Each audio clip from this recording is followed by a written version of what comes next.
Nagsimula ang anime kay Lloyd, isang batang lalaki na sumusubok na mahuli ang isang halimaw na parang kuneho sa isang kagubatan. Gayunpaman, ang kuneho ay masyadong mabilis para sa kanya. Nagiging emosyonal siya sa kanyang kawalan ng kakayahan.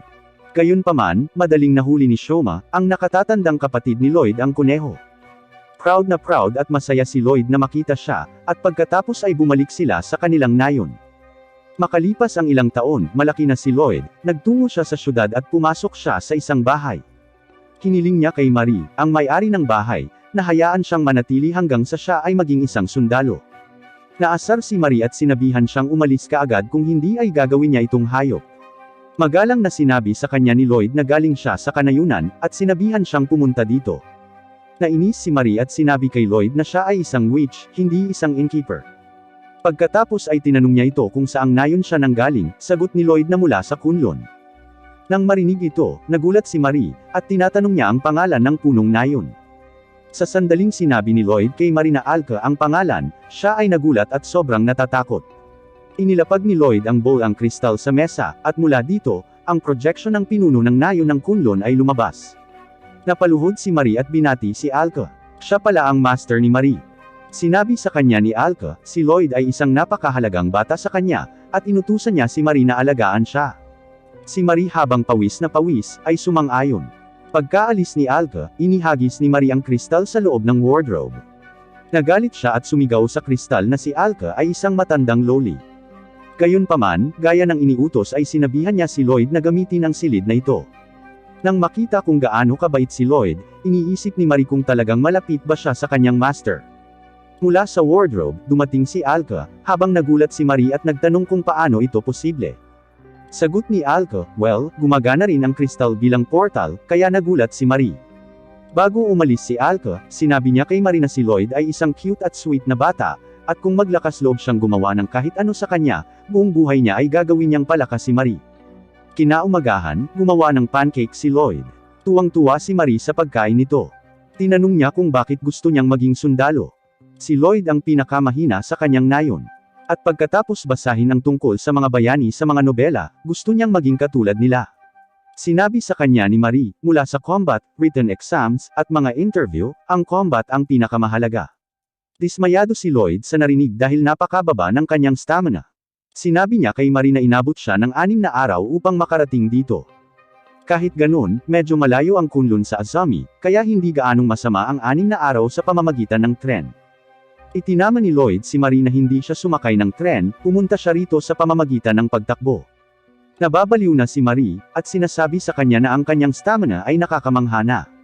Sinabi sa kanya ni Lloyd na ang kanyang lolo ay tumatagal lamang ng 2 araw para makarating dito. Pagkatapos ay tinanong siya ni Marie kung nakatagpo siya ng anumang mga halimaw sa kanyang paglalakbay. Tumanggi si Lloyd at sinabi sa kanya na nakatagpo lamang siya ng ilang ligaw na hayop, tulad ng malalaking balang at butiki na humihinga ng apoy. Si Marie ay nababaliw at sinabi sa kanya na sila ang mga halimaw na dapat mong katakutan. Tumawa si Lloyd at sinabihan siyang huwag siyang biruin, dahil naiintindihan niya ang pagkakaiba ng halimaw at ligaw na hayop. Ang itinuturing na halimaw ni Lloyd ay ang demonyong Panginoon. Sinabi sa kanya ni Marie na siya ay malakas na, habang namumula si Lloyd at nagpasalamat sa kanyang pagiging mabait. Tumapon ng ilang tsaa sa mukha ni Marie, kaya ginagamit ni Lloyd ang kanyang panyo para linisin ito. Namangha si Marie nang makita kung paano nawala ang lahat ng dumi sa kanyang mukha. Tinatanong niya kung anong uri ng beauty product ito. Sinabi sa kanya ni Lloyd na isang tool sa paglilinis na ginagamit ng lahat sa Kunlun. Ipinakita niya sa kanya sa pamamagitan ng paggamit ng sinaunang rune sa isang normal na tela. Nagulat si Marie. Ito ay hindi isang tool sa paglilinis, ngunit isang napakataas na antas ng magic na tinatawag na disenchant, na ginagamit upang maalis ang mga sumpa. Umiiyak si Marie dahil inabot siya ng 3 taon para matutunan ito, at ginagamit lang ito ni Lloyd bilang panlinis. Tinatanong niya kung ano pa ang maaari niyang gamitin, sagot ni Lloyd, walang espesyal, summoning rain lang. Sa sobrang takot ni Marie ay nasira niya ang pader gamit ang kanyang ulo. Sinabi niya sa kanya na ang mga ito ay hindi anumang ordinaryong magic na magagamit ng sinuman. Sa bayan, habang nag-e-explore si Lloyd, isang batang babae na nakasuot ng robe ay inatake ng isang malaking balang. Dumating si Lloyd at iniligtas siya. Habang sinusubukan niyang linisin ang alikabok nito gamit ang kanyang panyo, tinakpan ng dalaga ang kanyang mukha. Iniisip ni Lloyd na hindi siya komportable sa kanya kaya nagdahilan siya. Bago siya umalis, sinabi sa kanya ng batang babae na ang kanyang pangalan ay Selene. Sa loob ng inn, tuwang-tuwa si Selene na makilala si Lloyd, at siya ay umaasa na makita siya muli. Gayunpaman, nang makita ni Selene ang kanyang mukha sa salamin, nawala ang kanyang kumpiyansa. Sinimulan niyang marinig ang lahat ng mapuot na komento tungkol sa kanyang pangit na sinturon. Ang sinturon ay isang sumpa na mabubuksan lamang ng isang espesyal na tao. Hanggang sa hindi ito maalis ni Selene. Nagiging emosyonal si Selene. Sa galit, sinubukan niyang tanggalin ang sinturon, at nakakagulat na sa pagkakataong ito ay natanggal ang sinturon. Nagiging emosyonal siya at naiintindihan na ang espesyal ay si Lloyd. Kinaumagahan, naghahanda si Lloyd para sa entrance exam. Pagdating niya sa kinaroroonan, nababaliw ang isang batang babae dahil nararamdaman niya ang hindi kapani-paniwalang lakas na taglay ni Lloyd. Si Lloyd ay nagpakilala, at ang pangalan ng babae ay Riho. Biglang dumating si Selene at itinulak si Riho. Masayang-masaya siyang makasamang muli si Lloyd. Nagseselos si Selene at tinanong si Riho kung anong uri ng relasyon nila ni Lloyd. Nang makita kung gaano siya kabaliw, sinabi ni Riho sa kanya na siya ay isang kandidato lang at nagkataon na nakilala si Lloyd. Nang marinig ito, natuwa si Selene at iniwan siya. Sa pagsisimula ng pagsusulit, pumila ang lahat. Pumunta si Riho kay Merthofen, isang instructor sa Azami Military Academy, at habang nakaturo kay Lloyd, tinanong niya kung anong klaseng halimaw ang dinala mo. Hindi siya na-scout ni Merthofen, si Lloyd ang nag-volunteer. Nababaliw na rin siya dahil sa sobrang lakas na taglay ni Lloyd. Kahit na ang lahat kasama siya ay umatake kay Lloyd, hindi pa rin siya matatalo. Tapos na ang mga pagsusulit, at kinabukasan ay lumabas na ang resulta. Gayunpaman, heartbroken si Lloyd dahil hindi siya nakapasa. Magsisimula na ang unang klase, at ang lahat ay tumatanggap ng polyeto tungkol sa nawawalang prinsesa. Gayunpaman, nang makita si Lloyd na hindi nakarating, si Selene, Riho, at Merthofen ay nababaliw. Muling tinitingnan ni Merthofen ang mga napiling kandidato ngunit hindi mahanap ang pangalan ni Lloyd. Nag-aalala siya dahil kung wala si Lloyd ay napakahina ng depensa ng kanilang bansa laban sa kalaban. Sa kanyang paglalakbay, si Lloyd ay nabigo sa kanyang kawalan ng kakayahan. Nakikita niya ang isang alok para sa isang part-time na trabaho. Pagpasok niya sa lugar, inatake si Lloyd ng may-ari dahil sa lakas na taglay niya. Siya si Chrome, isang dating Royal Knight, at naniniwalang narito si Lloyd para kumuha ng impormasyon. Nang malaman niyang nandito siya para sa isang trabaho, sinasabi niya sa kanya na patunayan ito. Kaya, ipinakita sa kanya ni Lloyd ang kanyang husay sa pagluluto. Habang kinakain ni Chrome ang pagkain, natutuwa siya. Sumasang-ayon si Chrome na hayaan siyang magtrabaho dito. Sa akademya, sa wakas ay naunawaan na ni Merthofen kung bakit hindi pumasa si Lloyd. May ginawa kasi siyang mga doodle sa papel para sa written exam. Dumating si Colonel Colin. Nang makita niya ang doodle ay nagulat siya. Naiintindihan niya kaagad na ang mga doodle ay sinaunang rune. Ang mga sinaunang rune ay naglalaman ng teksto, ang husay at mahika ng caster. Gamit ito, makakagawa ka ng mga hindi kapani-paniwalang bagay na hindi kayang gawin ng normal na magic. Gusto ni Colonel na makita si Lloyd na ginagamit ang mga sinaunang rune. Kaya, bilang solusyon, iminumungkahi ni Selene na bilang kapalit sa paghahanap sa prinsesa, hayaan si Lloyd na sumali sa akademya bilang gantimpala. Natutuwa si Coronel na marinig ito at sumang-ayon. Sa bahay ni Marie, nang sabihin ni Lloyd na hindi siya nakapasa, parehong nabigla sina Marie at Alka. Naasar si Alka at gustong wasakin ang kaharian na ito. Nagulat si Marie at sinabihan siyang huminahon. Gusto ni Lloyd na kumuha ng pagsusulit sa susunod na taon. Kaya hiniling niya kay Marie na hayaan siyang manatili, at bilang kapalit dahil mayroon siyang part-time na trabaho ay magbabayad din siya ng renta. Walang problema dito si Marie. Ayaw ni Alka na manatili siya pero pumayag naman.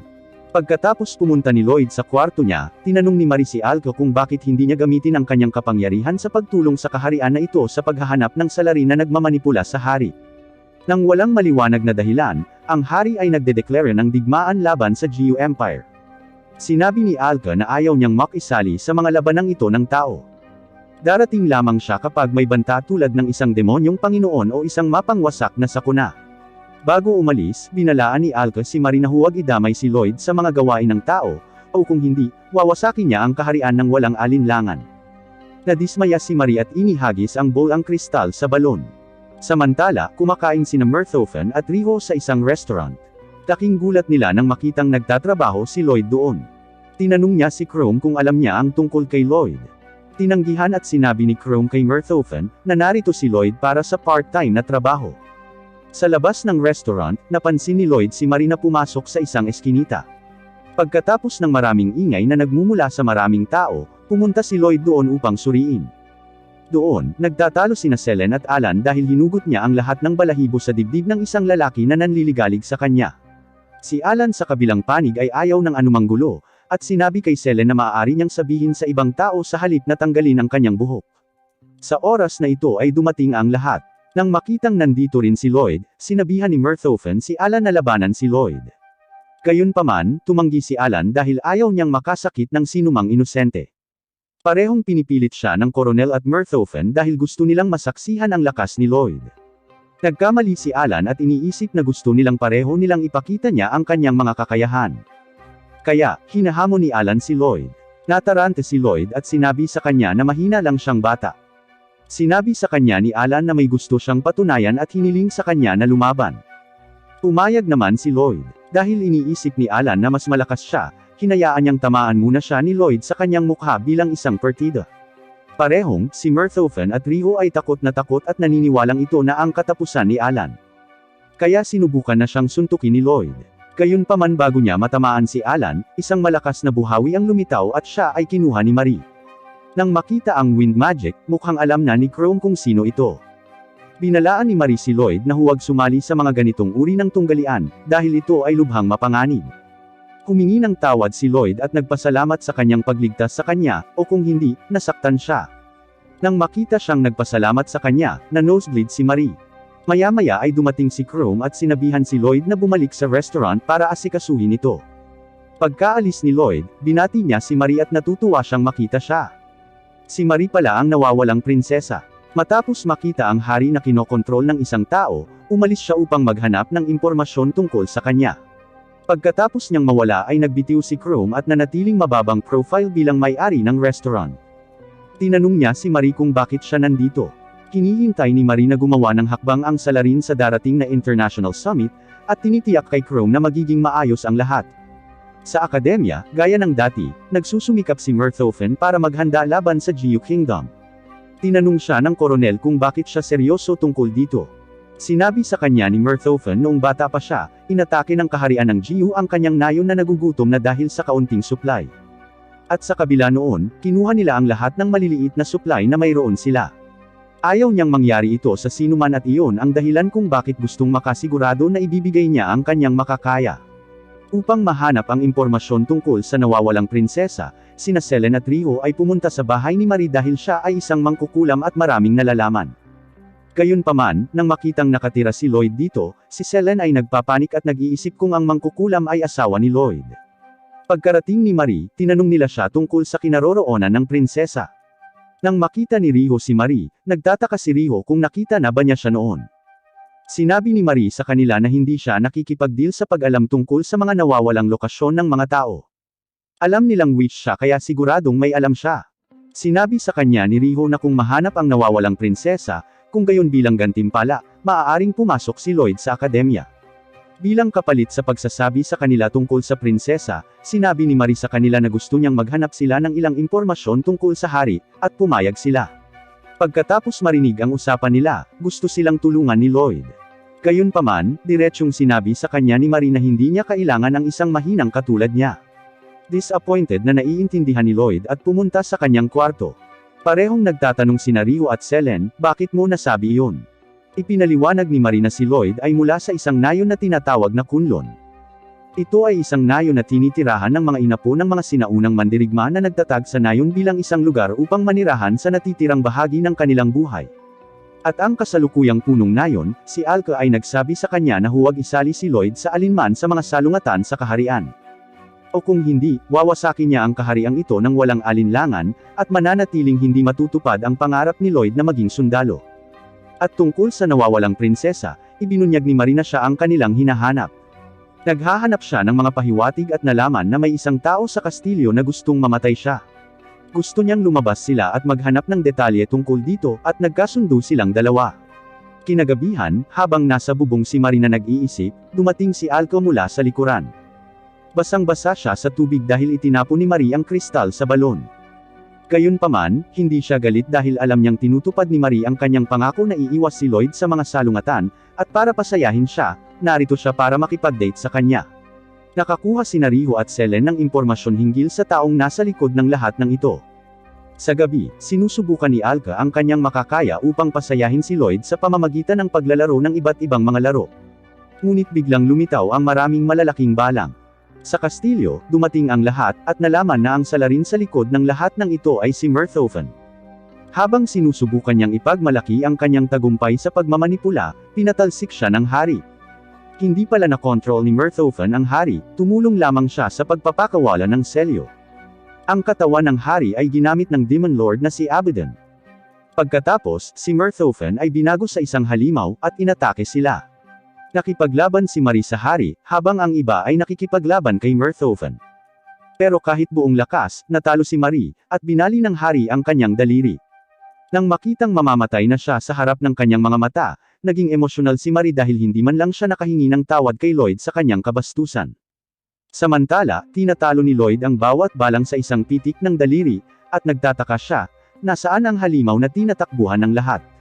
Naramdaman niyang may nangyayari sa kastilyo, pumunta siya roon. Sa palasyo, biglang naalala ni Marie ang sinabi ni Alka tungkol sa pakikialam lamang ng mga tao ng Kunlun sa isang sakuna na pangyayari, at dahil sinapian ng demonyo ang hari, pwedeng matulungan siya ni Lloyd. Kaya mabilis siyang tumakbo patungo kay Lloyd, habang ang Demon Lord ay nalilito na hinabol siya. Sa kabilang banda, tinutulungan ni Lloyd ang takot na si Alan.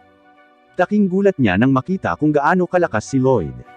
Naiintindihan ni Lloyd kung ano ang pakiramdam ng isang mahina dahil siya ay nasa isang katulad na sitwasyon. Pagkatapos ng ilang nakapagpapatibay na salita mula kay Lloyd, inipon ni Alan ang kanyang lakas ng loob at iniligtas ang isang babae. Ngunit natigilan siya nang makita ang isang malaking magic circle na lumilitaw sa langit. Si Alka ang lumikha nito. Dahil may kinalaman ang isang demonyong Panginoon, lumapit siya para tumulong. Pero sa totoo lang, gusto lang niyang maghiganti sa pag-abala sa date nila ni Lloyd. At sa loob ng ilang segundo, ang bawat halimaw ay napatay. Sa kastilyo, nakikipaglaban sina Chrome at Riho laban kay Mirthofen. Ngunit dahil sa kanyang pinalakas na lakas, nahihirapan sila. Matapos ang ilang sandali, dumating na si Lloyd. Natutuwa siyang makitang maayos ang lahat. Inatake ni Mirthofen si Lloyd, ngunit sa isang headbutt lang, natalo siya ni Lloyd. Pumasok si Marie sa kwarto. Nang makita niya si Lloyd ay niyakap niya ito at natutuwa siyang makita siya. Sa likod niya, dumating ang hari. Tinanong ni Lloyd ang hari kung nasaan ang halimaw. Nataranta ang haring sinapian ng demonyong Panginoon. Nakahanap ng paraan si Marie para kumbansihin si Lloyd na talunin ang demonyong Panginoon. Sinabi niya kay Lloyd na hindi maalis ng hari ang cosplay na pintura at hiniling kay Lloyd na gamitin ang kanyang kagamitan sa paglilinis.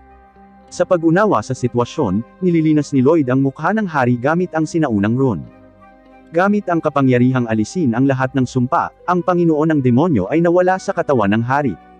Nang makita ang nasugatan na kamay ni Marie, pinagaling ito ni Lloyd. Muli siyang niyakap ni Marie at nagpasalamat. Kinabukasan sa bayan, natutuwa si Lloyd na makita si Shoma. Nandito si Shoma upang maghatid ng ilang mga paninda para sa mga pagdiriwang.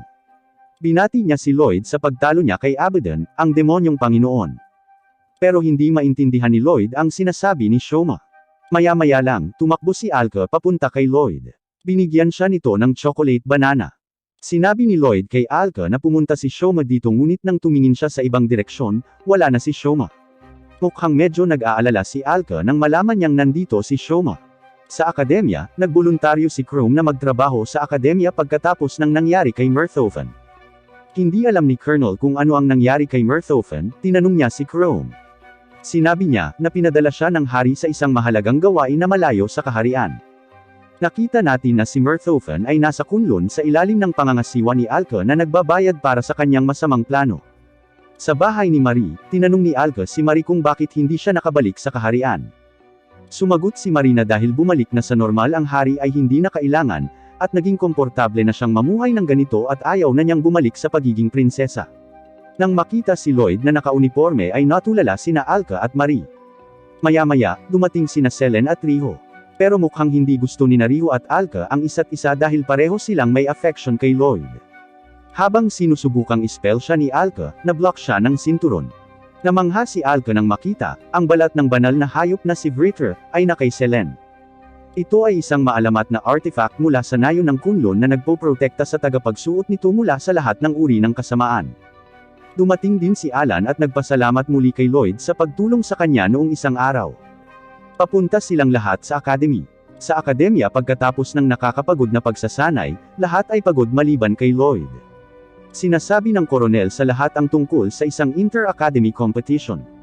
At para doon, magsasagawa siya ng assessment. Parehong kamangha-mangha ang ginagawa ni Selene at Riho. Ngunit nang makita kung gaano kapanganib ang kapangyarihan ni Lloyd, sinabi sa kanya ng koronel na hindi siya maaaring sumali. Sa bahay, laking gulat ni Marie nang makita ang dalawang batang babae na walang ingay na pumasok. Nagpakilala sila bilang Mena at Philo, at magkapatid sila. Sila ay mga estudyante sa ibang school, ngunit sila din ay mersenaryong magkapatid. Nandito sila para magtanong tungkol sa isang babae. Biglang, nang maramdaman ang isang malaking banta na paparating, si Philo ay nakipaglaban. Pagpasok ni Lloyd, inaatake siya nito. Pero obviously, wala siyang magawa. Naiintindihan ni Lloyd nang makakita ng langaw na sinusubukan niyang hulihin ang langaw, at humihingi ng paumanhin sa paghadlang. Nakilala niya ang babae sa larawan ay si Riho. Humanga si Philo kay Lloyd at hiniling sa kanya na maging master niya. Handa siyang gawin ang lahat, mula sa pagluluto hanggang sa pagtatapon sa kaaway ni Lloyd, kaya pinaalis sila ni Marie. Kinabukasan sa akademya, desperado si Colonel na manalo sa Inter-Academy dahil kinasusuklaman niya ang punong guro ng Rokuju Academy. Nagpakita ang punong guro ng Rokuju Academy. Ang pangalan niya ay Roll. Taking gulat ni Riho nang makita siya. Pagkatapos ng kanilang pagkikita, medyo kakaiba ang kinikilos ni Riho. Nag-aalala si Lloyd sa kanya. Kaya tinanong niya si Marie kung ano ang dapat niyang gawin para pasayahin si Riho. Iminumungkahi ni Marie na magandang ideya na yayain siya sa isang date. Kinabukasan, hiniling ni Lloyd si Riho tungkol sa date, nagulat siya ngunit pumayag. Nang malaman ni Riho na nag-aalala siya sa kanyang kamakailang pag-uugali, sinabi sa kanya ni Riho na una niyang nakilala si Roll sa orphanage kung saan siya lumaki. Noong una, napakabait ni Roll kay Riho.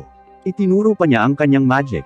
Ngunit nang malaman ni Riho na ang mithril prosthetic arm na dinala ni Roll para sa kanya, ay gagamitin bilang kasangkapan para bunutin ang banal na espada, siya ay tumakbo palayo.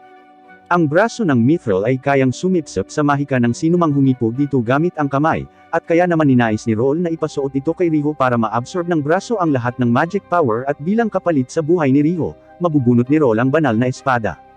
Dahil kay Roll, tumigil si Riho sa pagtitiwala kahit kanino. Matapos siyang pakinggan, hinawakan ni Lloyd ang braso ni Riho at nangako na hindi niya ito pababayaan tulad ni Roll. At tulad niya, maraming tao sa akademya at bayan ang lubos na nagtitiwala sa kanya. Nabigla na lang si Riho sa kanyang nakita, kung bakit walang nangyayari kay Lloyd matapos hawakan ang braso. Dumating ang araw ng kompetisyon. Bago ito magsimula, sinasabi ni Chrome sa lahat na ang gantimpala para sa pagkapanalo sa paligsahan ay ang banal na espada. Parehong nagulat sina Roll at Riho nang makitang nabunot na ang banal na espada. Ilang araw ang nakalipas, isinama ni Marie si Lloyd sa kagubatan ng Holy Sword. Sawang-sawa na siya sa caretaker na ginagamit ito ng mali para sa tourist attraction at nagkakalat ng maling chismis tungkol dito. Kaya napagdesisyonan niyang bunutin ito sa tulong ni Lloyd. Taking gulat ng caretaker na nandoon dahil tanging isang taong may napakataas na kapangyarihan ng mahika ang makakabunot nito. Pansamantala, hinayaan ni Marie si Chrome na hawakan ang espada. Sa kasalukuyan, nang makitang nabunot ang espada, nagpasya si Roll na i-demote ang sarili sa isang estudyante at lumahok sa kompetisyon. Wala siyang balak na magpatalo. Nang makitang binabaluktot ni Roll ang mga patakaran, pinayagan ni Colonel si Lloyd na sumali din dito. Ipinaliwanag ng referee sa mga kalahok ang mga patakaran. Bukod sa mga pisikal na pag-atake tulad ng pagsuntok at pangmalapitan ng mga armas, pinapayagan ang bawat iba pang uri ng pag-atake. Ibig sabihin ang mga kalahok ay maaari lang gumamit ng magic at artifacts. Magsisimula na ang kompetisyon. Ang unang laban ay sa pagitan ni Philo at Selene. Madaling na ipagtanggol ni Selene ang sarili laban sa mga pag-atake ni Philo. Gayunpaman, nang sinubukan niyang atakihin siya gamit ang sinturon, siya ay na-disqualified dahil sa paggamit ng mga pisikal na pag-atake. Ang ikalawang laban ay Mena versus Lloyd. Batid niya ang pisikal na lakas ni Lloyd, ngunit alam niyang hindi niya ito magagamit, kumpiyansa siyang mananalo sa laban gamit ang kanyang mga kakayahan sa mahika. Inatake niya si Lloyd sa pamamagitan ng pag-suffocate sa kanya gamit ang kanyang mahika. Pero kahit makalipas ang 10 minuto ay walang problema si Lloyd. Kaya gumagamit si Mena ng isa pang pag-atake. Ngunit sa pagkakataong ito ay ginantihan ito ni Lloyd at natalo siya. Magsisimula na ang ikatlong laban ni Roll at Riho. Ito ay isang tiebreaker na laban. Gamit ang Flame Magic, nakahanap si Roll ng opening at lumapit kay Riho. At sa kanyang mahika, binitawan niya ang braso. Sa pag-aakalang walang magagawa si Riho kung wala ang kanyang braso, tiwala siya sa kanyang panalo. Gayunpaman, gamit ang isang Magic Stone, buong lakas ay sumuntok si Riho at nagdulot ng pagsabog. Pinalipad si Roll at natalo. Nang magising si Roll, ipinaalam sa kanya na ang banal na espada ay hawak ni Lloyd at siya ay kasalukuyang nakatira kasama ang isang mangkukulam. Agad niyang inutusan si Philo na magnakaw ng napakahalagang bagay na mahahanap niya sa bahay ng mangkukulam. Ninanakaw ni Philo ang bowl ang kristal nang wala si Marie. Nang pumasok si Lloyd sa bahay, natakot siya nang makita ang isang sulat na nagbabanggit na isang napakahalagang bagay sa kanya ang ninakaw at kung gusto niya itong maibalik, kailangan niyang pumunta dala ang banal na espada. Sa pag-aakalang kinidnap si Marie, nagmamadali siya. Sinasamahan din siya ni Alan habang naiintindihan niya ang sitwasyon. Nang makitang dumating na si Lloyd, natuwa si Philo at hiniling siya na lumaban. Nagseryoso si Lloyd at sinabi sa kanya bilang kapalit ay gusto niyang malaman kung nasaan si Marie. Dahil ayaw niyang makipaglaban, nag-arm wrestle sila. Samantala, nagtatago si Alan dala ang espada, ngunit inatake siya ng isa sa mga tauhan ni Roll. Iniligtas ni Mena si Alan dahil hindi niya gusto ang katotohanan na ginagamit ni Roll ang kanyang kapatid bilang kasangkapan upang magawa ang kanyang mga bagay. Sa kabilang panig, pagkatapos ng matinding labanan, natalo ni Lloyd si Philo. Tinanong siya ni Lloyd tungkol kay Marie. Sinabi sa kanya ni Philo nang ninakaw niya ang bola, nasa banyo si Marie. Dahil alam niyang ligtas si Marie, gumaan ang loob ni Lloyd. Nang makita ang sitwasyon, nagalit si Roll. Biglang nag-teleport si Alco mula sa bowl ang kristal. Nalilito siya at tinanong si Roll kung nasaan si Lloyd. Galit si Roll kaya sinabihan niya si Alco na umalis. Pinasabog lang siya ni Alco. Kinabukasan, binura ng isang misteryosong matandang lalaki ang ilang bahagi ng alaala ni Roll kung saan naruroon siya. Siya ang taong nagmanipula kay Roll para kunin ang banal na espada.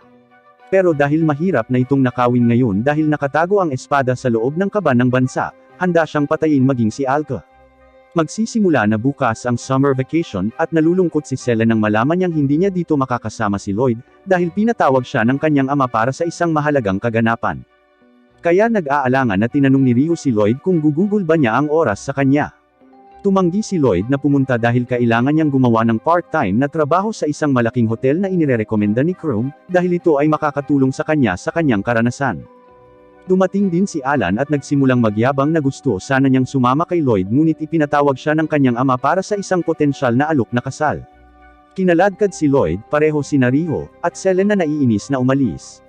Pag-uwi ni Lloyd, nagtatalo sina Alca at Marie dahil gusto nilang makasama sila ni Lloyd. Gayunpaman, nang sabihin niya sa kanila ang tungkol sa kanyang part-time na trabaho sa malaking hotel, pareho silang nabigla.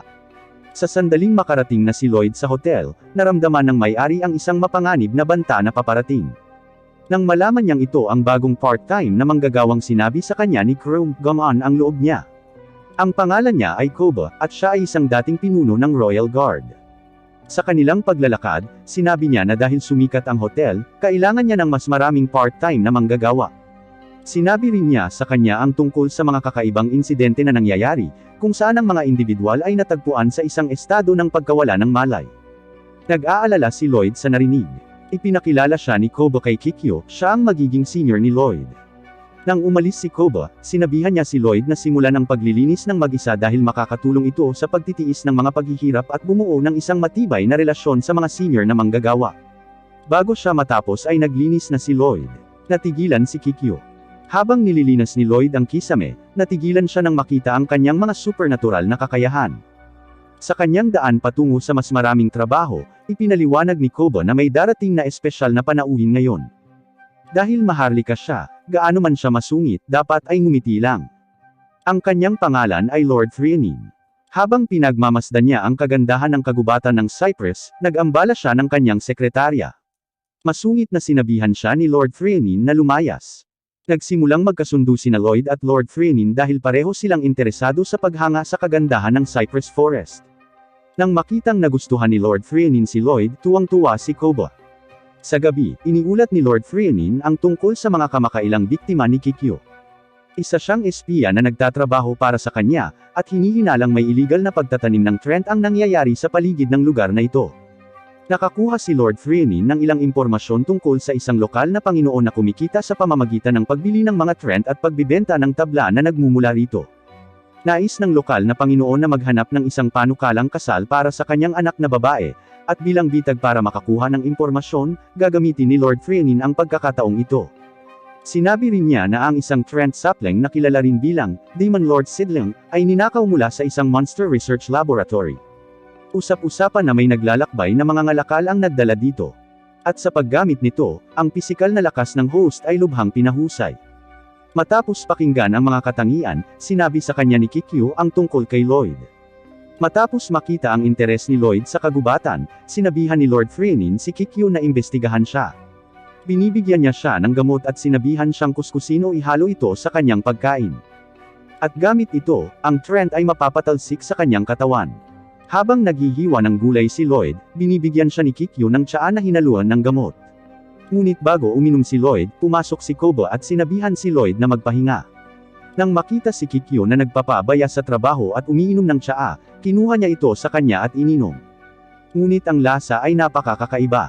Dahil nasira ang kanyang plano, tumakas si Kikyo bago siya mahuli ni Koba. Kinabukasan, pumunta si Riho sa hotel para magpalipas ng bakasyon. Humihingi siya ng serbisyo sa masahe. Makalipas ang ilang minuto, dumating si Lloyd. Nagulat si Riho at naunawaan na ito ang trabahong binanggit ni Lloyd. Gaya ng ni-request, ready na si Lloyd na magmasahe. Ngunit si Riho ay nagpapanik at sinabihan siyang magdala ng babae. Samantala, kasama ni Selene ang kanyang ama. Hindi niya alam kung saan sila pupunta. Dumating sila sa parehong hotel kung saan nagtatrabaho si Lloyd. Nang malaman niyang nag-ayos ang kanyang ama ng isang pagpupulong para sa kasal nila ni Alan, nalulungkot siya. Sinasabi niya sa kanya na may isang taong mahal niya, ngunit sinabihan siya ng kanyang ama na sumama at isipin ito bilang isang kasanayan. Sa pulong, sinabi ni Lord Threanin sa kanila na darating ang kanyang anak sa lalong madaling panahon. Handa na si Selene na tapusin si Alan, nag-order din siya ng ilang bomba, at ayaw niyang may makagambala sa kapalaran nila ni Lloyd. Nang bumukas ang pinto, may hawak na tinidor ang pag-atake niya. Pero nang makitang si Lloyd iyon ay niyakap niya ito at inilayo. Sa isang bodega, bago gawin ni Selene ang anumang bagay sa kanya, dumating si Riho at pinigilan siya. Tinanong ni Selene ang dahilan kung bakit nagpakita si Lloyd sa halip na si Alan. Sinabi ni Lloyd, na habang naliligo sa panlabas na paliguan, si Alan ay natagpuang walang malay. Dinala nila siya sa infirmary, at tila, hiniling sa kanya ni Lord Threanin na kumilos bilang kanyang anak. At habang naghahanda si Lloyd, si Riho ay nagtatrabaho upang pagtakpan ang kanyang mga tungkulin sa pagtatrabaho. Nang malaman ni Selene ang mga pangyayaring nangyayari, iminungkahi niya si Lloyd na imbestigahan ang lugar sa pamamagitan ng pagkukunwari sa kanilang sarili bilang mag-couple sa isang date. At sa ganitong paraan, mas madaling mahahanap ang salarin. Nagustuhan ni Lloyd ang ideya at sumang-ayon. Habang nasa labas sila at gumagawa ng plano, dumating si Shoma na may dalang isang package ng mga bomba, at si Selene ang nag-order. Nakaramdam ng nakakatakot na lakas mula sa kanya, nag-aalala si Riho. Sinabi sa kanila ni Lloyd na ito ay si Shoma mula sa nayon ng Kunlun na katulad niya, at siya ang kanyang kuya. May ibang trabaho si Shoma kaya umalis na siya. Iniwan niya ang package kay Riho, habang si Selene ay tumakbo kasama si Lloyd para sa kanilang date. Habang sila ay namamangka, si Kikyo ay nag-eespiya sa kanya at naghihintay ng pagkakataon na maibigay ang gamot. Pag-alis ni Selene para kumuha ng drinks, dumating si Kikyo at sinabi kay Lloyd na gusto niyang magmasahe sa kanya. Pumayag naman si Lloyd dahil gusto niya rin itong matutunan, dahil kanina ay tinanggihan siya ni Riho. Nang nakikita niyang walang presensya ng Trent, iniisip niya na maaaring naroon ito. Habang sinusubukan niyang suriin, inatake siya ni Selene. Nang maramdamang siya ay isang panganib, umatras si Kikyo. Nang makitang may langis na siya, sinabihan ni Selene si Lloyd na pumunta sa hot spring, ngunit itinatago ang katotohanan ito ay isang mixed bath. Pumayag naman si Lloyd at pumunta doon. Habang siya ay nag-e-enjoy, hindi nagtagal ay nagsimulang pumasok ang lahat. Sobrang nahihiya si Lloyd. Sinabi sa kanila ni Mena ang dahilan kung bakit sila naririto ni Philo ay dahil sila ay hinirang ng kaharian ng Azami upang imbestigahan ang mga pangyayaring nangyayari dito na may kaugnayan sa mga trend. Sinabi rin niya sa kanila ang tungkol sa isang binhi na ninakaw. Alam ni Alka ang tungkol dito at sinabihan sila na mag-ingat. Kung hindi sila gumawa ng anumang bagay ng mabilis, malapit nang kunin ang lugar na ito. Nag-aalala si Lloyd dahil alam niyang ito ang mga trend na tumutubo malapit sa nayon ng Kunlun. Nang maramdamang may nag-eespiya sa kanila, Kinukuha ang anumang malapit sa kanya, itinapon ni Philo si Alka patungo dito. Ito ay si Kikyo. Dumating si Minoki, ang sekretarya ni Lord Freening. Laking gulat ni Kikyo nang makita ang kanyang mga binti na pinaliligiran ng isang Trent. Sa wakas ay naunawaan ni Kikyo na ito ay ang sekretarya na hinahanap niya noon pa man, hindi si Lloyd. Ngunit sa oras na ito, ang kanyang binti ay nababalot ng mga ugat. Nagsimula siyang magbago at sinabi na matapos abusuhin ni Lord Freening sa lahat ng mga taon na ito, nagpasya siyang maghiganti. Nang sasalakayin na siya ni Minoki, dumating si Lloyd. Tinatanong niya ang dahilan kung bakit naka-costume si Minoki. Sa pag-aakalang pinagtatawanan niya siya, ginawa ni Minoki na mag-transform bilang demonyong Panginoon ng mga puno at nag-spawn ng higit pang mga Trent. Habang inaatake ng isa sa mga Trent si Lloyd, sinipa ito ni Lloyd. Si Minoki sa kanyang bagong pagbabago ay umaatake sa hotel upang makakuha ng higit na kapangyarihan.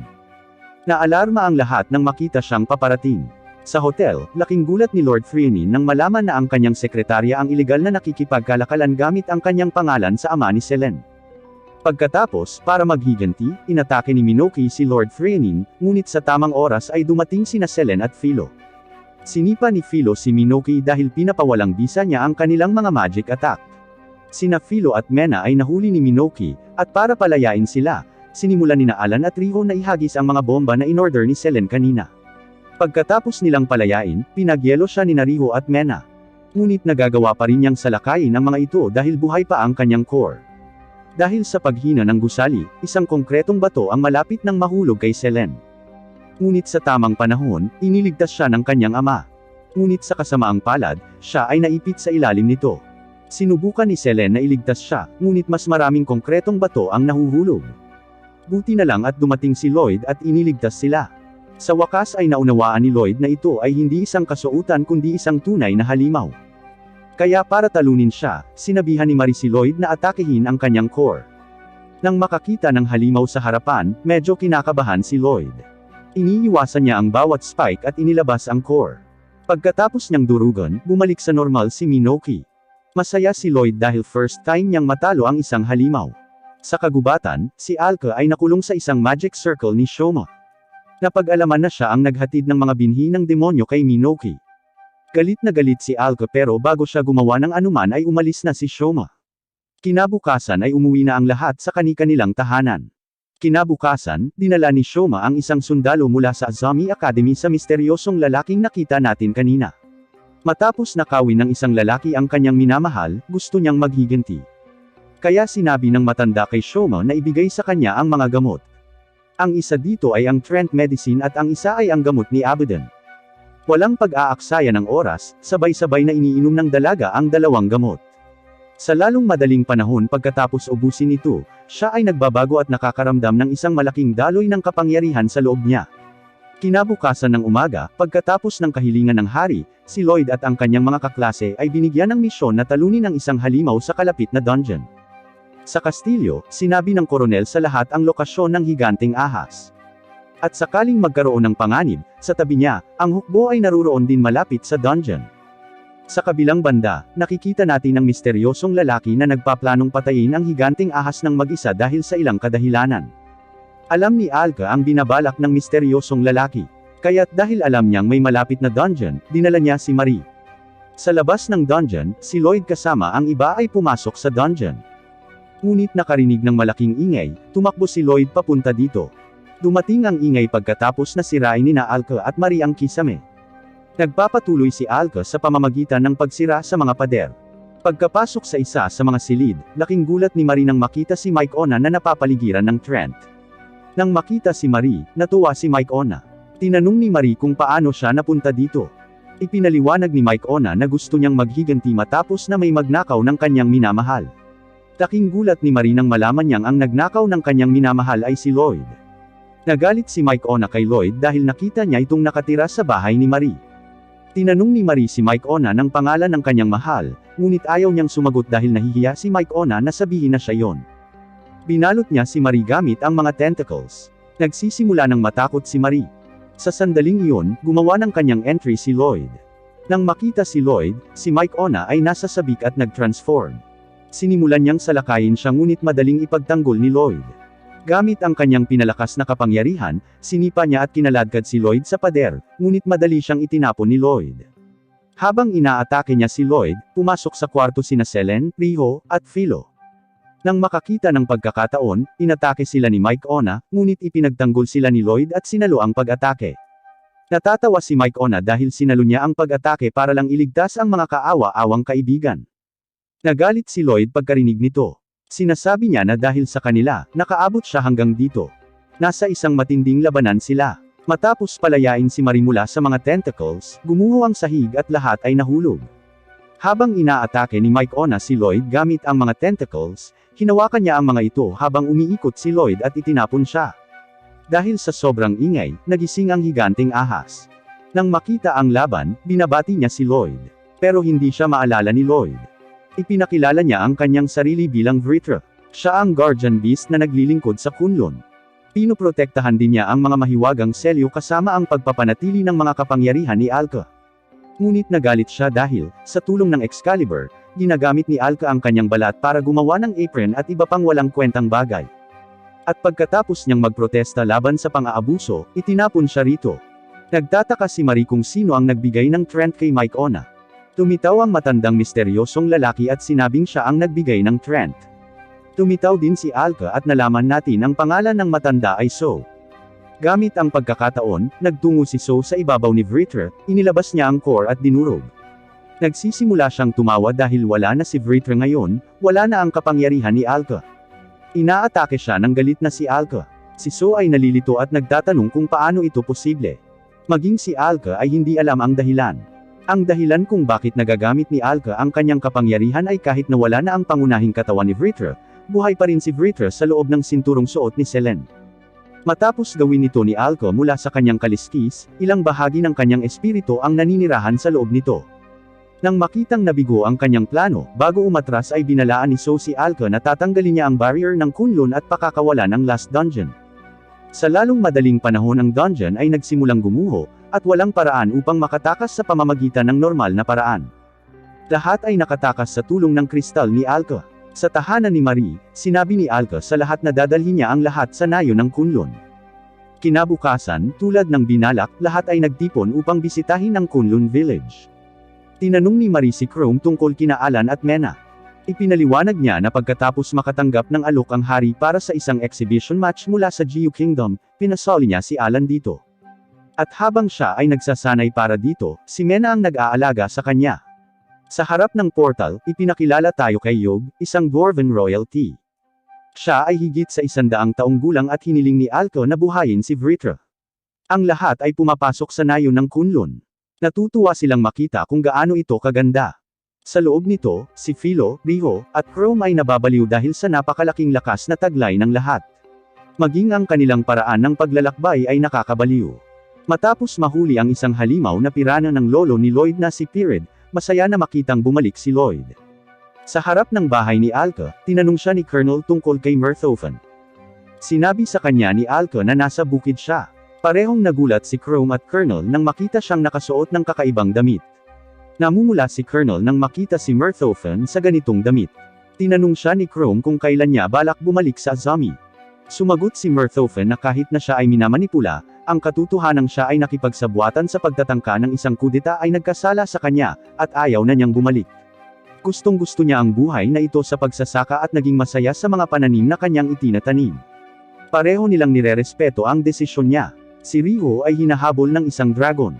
2 bata ang naghagis ng mga eroplanong papel sa dragon at pinatakas siya. Hindi makapaniwala si Riho sa lakas na taglay ng maliliit na batang ito. Sa bahay ni Alka, lahat ng taga-nayon ay nag-organisa ng isang salusalo para i-welcome si Lloyd at ang kanyang mga kaibigan. Napakasarap ng pagkain, at ito ay niluto ni Merthofen gamit ang mga sangkap na pinaghirapan niya. Sa gabi, pagkaalis ng lahat, tinanong ni Yug si Alka tungkol kay So. Ipinaliwanag ni Alka kung ano ang binabalak ni So sa nayong ito. Ipinakita ni Yug ang kanyang pag-aalala kay Vritra na nagsisimula ng mabawi ang kanyang mga alaala. At kung sakaling makuha niya ang mga ito pabalik, ito ay magiging napakahirap. Samantala, humingi ng tawad si Merthofen kay Marie dahil sa naging problema niya at ng hari. Pinatawad siya ni Marie, ngunit nagtatanong kung paano niya nagawang manipulahin ang hari sa unang lugar. Ipinaliwanag ni Murthofen na sa bayan ay lumapit ang isang naglalakbay na mangangalakal at binigyan siya ng isang misteryosong itlog. Sinabi niya kay Murthofen na ilagay ito sa harap ng hari, at kakaibang inilagay pa ito ni Murthofen sa harap ng hari. At pagkatapos ng mga bagay na nagsimulang mangyari, nakalimutan niya ang mga kahihinatnan at sinimulan ang kanyang plano na maghiganti sa Jiu Kingdom. Matapos pakinggan ang hitsura niya, may ideya si Marie kung sino ito. Kinabukasan ng umaga, nang walang pag-aaksaya ng oras, dinala ni Hugh ang lahat sa harap ng huling dungeon. Dito niya bubuhayin si Vritra. Ang huling dungeon ay parang isang kulungan kung saan ang lahat ng mga demonyong Panginoon ay inilalagay. Ipinaliwanag niya na kung bubuksan ang pinto ay si Alko lamang ang may kakayahang pigilan ito. Nagtatanong si Chrome tungkol sa kung paano ito mabubuksan. Sinabi ni Hugh na ang susi para mabuksan ito ay ang banal na espada. Nagulat si Coronel at Marie nang malaman na ganito kahalaga ang banal na espada, dahil ginagamit lang nila ito bilang gantimpala. Tinanong ni Hugh kung saan nakalagay ang espada. Sinasabi ni Chrome na nasa treasury ito ng kastilyo. Nagsisimula ang muling pagbuhay kay Vritra. Ipinaliwanag ni Hugh na ang paraan ng muling pagkabuhay ay katulad ng pagluluto ng inihaw na baboy. Inilagay niya si Vritra sa loob ng isang lalagyan na hugis bola at pagkatapos idagdag ang mga kinakailangang sangkap ay hinayaan niya itong kumulo ng ilang oras. Pagkatapos ng ilang oras, ang proseso ay bahagyang kumpleto. At ngayon ay ilang araw na lang silang maghihintay. Pansamantala, nawala ang lakas at magic power ni Alka. Pinatunayan ito ni Hugh sa pamamagitan ng pagpitik kay Alka. Nararamdaman niya ang hindi kapani-pani walang sakit. Sinabi ni Hugh na dahil wala nang ibang gagawin, dapat bumalik ang lahat sa kaharian ng Azami. Sumang-ayon ang lahat dahil gusto nilang makitang lumaban si Alan sa exhibition match. Kaya, nagpaalam si Lloyd sa mga taga-nayon habang ang iba ay patungo sa portal. May gustong pag-usapan si Hugh kay Alko ng pribado, kaya sinabihan niya itong pumunta sa kagubatan. Habang naglalakad, tinanong ni Alko kung ano ang gusto niyang sabihin. Pinindot ni Hugh ang isang button at nahulog si Alko sa isang butas. Asar si Alko at sinabihan siyang huwag magbiro. Sinabi sa kanya ni Hugh na nagdedeklara siya ng digmaan. Alam niya ang tungkol sa lokasyon ng banal na espada, at sa pagkakabuklod ni Vritra, hindi sila mapipigilan ni Alko na i-unlock ang huling dungeon. Taking gulat ni Alko sa kanyang nalaman, pagkatapos ng lahat ng oras na ito, si Hugh ay nakipagtambalan kay So at Shoma. Tinanong niya ang dahilan kung bakit ginagawa ito ni Hugh. Sinasabi ni Hugh dahil kailangang buuin ang mundong ito. Humina ito dahil walang kasamaan. Sa harap ng portal, habang naghihintay ang lahat, dumating si Hugh. Tanong ni Marie tungkol sa kanyang master. Sinabi sa kanya ni Hugh na darating si Alko pagkatapos gumawa ng ilang trabaho sa nayon. Umalis sina Marie, Chrome, at Colonel. Sina Philo, Riho, at Selen ay naghihintay kay Lloyd, ngunit iginiit ni Hugh na magpatuloy sila, dahil malapit na itong dumating. Pagkaalis nila, dumating din si Lloyd. Sinabi sa kanya ni Hugh na hindi dumating si Alka at hiniling sa kanya na hanapin siya. Nag-aalala si Lloyd at agad siyang hinanap. Pagkarating sa Azami, laking gulat ni Hugh nang makita si Murthofen dito. Tinatanong niya kung dumating din ang ibang mga taga-nayon. Itinanggi niya ito at sinabing narito siya para ibigay ang ilan sa mga pananim na pinatubo niya kay Marie, bilang paghingi ng tawad, at aalis din agad. Sinabi sa kanya ni Hugh na may problema ang portal kaya magbubukas lamang ito pagkatapos ng 2 araw. Pansamantala, sinasabi niya sa kanya na mag-enjoy dito. Si Coronel ay nasa sabik at isinama siya. Mukhang may hinala si Riho na may mali. Sa kanyang paglalakbay, nakasalubong niya si Mena na papunta na upang salubungin si Roll. Sumama siya sa kanya. Doon ay nagtanong si Riho tungkol sa lalaking sinabi sa kanya ni Roll na nagpapakuha sa kanya ng Holy Sword. Hindi ito matindaan ng malinaw ni Roll. Ngunit naalala niya ang isang bata na nasa likuran niya na gumagawa ng ingay. Tinanong ni Riho kung maaari ba itong bata na may candy na dinidilaan. Hindi ito maalala ni Roll ng malinaw. Iniisip ni Riho na si Hugh ito ngunit ayaw niyang magmadali sa anumang conclusion. Pareho silang pumunta sa stadium upang tingnan kung paano ang paghahanda.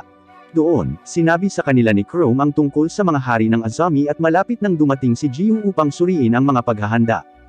At dahil wala ang koronel, hiniling niya sa kanilang dalawa na tulungan siya sa pagbabantay sa hari. Nang dumating ang hari ng Jiu, nagulat si Riho nang makita ang mga taong nakatayo sa tabi ng hari na sina Shoma at So. Naalerto siya at nang makitang bumaba na ang hari ng Azami, agad niyang hiniling sa kanya na kanselahin ang exhibition match. Tinanggihan ng hari ang kanyang kahilingan. Sa Kunlun, si Alka ay nawawala ng pag-asa bawat segundo. At naniniwala sa loob lamang ng ilang oras, ang buong mundo ay mapapahamak. Maya-maya lang dumating si Lloyd. Nagulat si Alka at nagtanong kung paano niya ito nahanap. Sinubukan niyang hanapin siya kung saan-saan ngunit hindi niya mahanap. Ngunit pagkatapos ay napagtanto niya ang lugar na ito dahil nahulog din siya sa isa sa mga butas noong siya ay maliit, at mayroong isang bato sa itaas na napaka-hindi natural na nakalagay. Niyakap at pinasalamatan ni Alka si Lloyd. Sa daan, sinabi niya ang lahat ng binabalak ni Yug.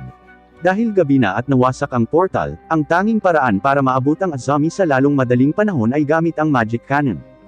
Kinakarga ni Lloyd ang sarili niya dito. Ginamit ng lolo at ng matandang babae ang kanilang magic power at pinasabog siya patungo sa stadium. Sa kalagitnaan, ginagamit ni Lloyd ang kanyang mahika para pabilisin pa ang kanyang bilis. Sa stadium, magsisimula ang laban. Ang kalaban ni Alan ay si Mike Ona. Gulat na gulat ang lahat nang makita siya. Nagalit ang hari ng Azami at tinanong si So, ano ang plano niyang gawin. Ipinakita ni So ang kanyang pananaw sa mga tao na lumalampas sa kanilang mga limitasyon sa pamamagitan ng paggamit ng teknolohiyang halimaw na taglay niya.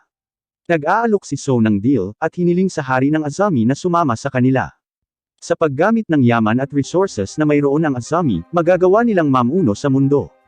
Bago magsabi ng kahit ano ang hari, hiniling sa kanya ni Chrome na huwag itong tanggapin. Ngunit, binabalaan sila ni Shoma na huwag silang hadlangan, kung hindi, maaari itong maging masama. Nakaramdam ng hindi kapani-paniwalang lakas mula kay Shoma, umatras si Chrome. Tinanggihan ng hari ang panukala ni So.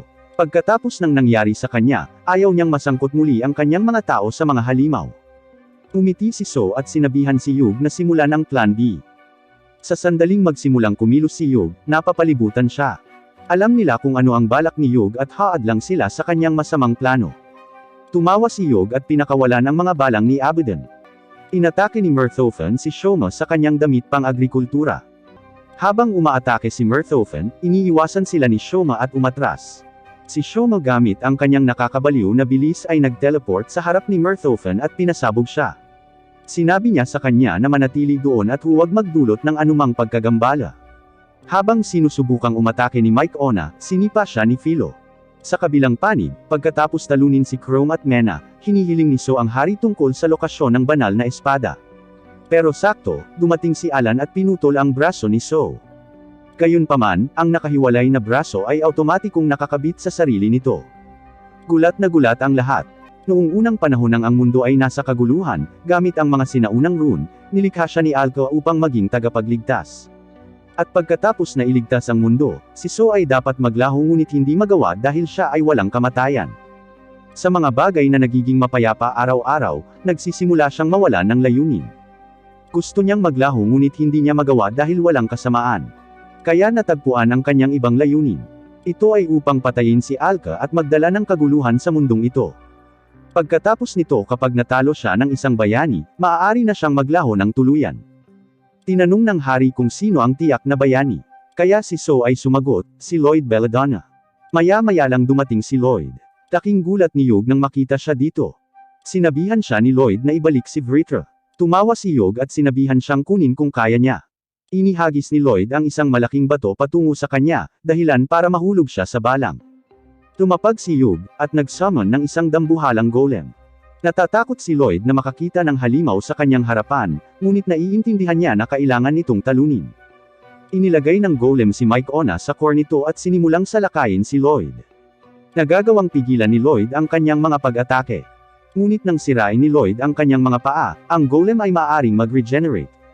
Nasuntok si Lloyd at natapon sa malayo. Nawawala na ng pag-asa si Lloyd habang tinatapakan siya.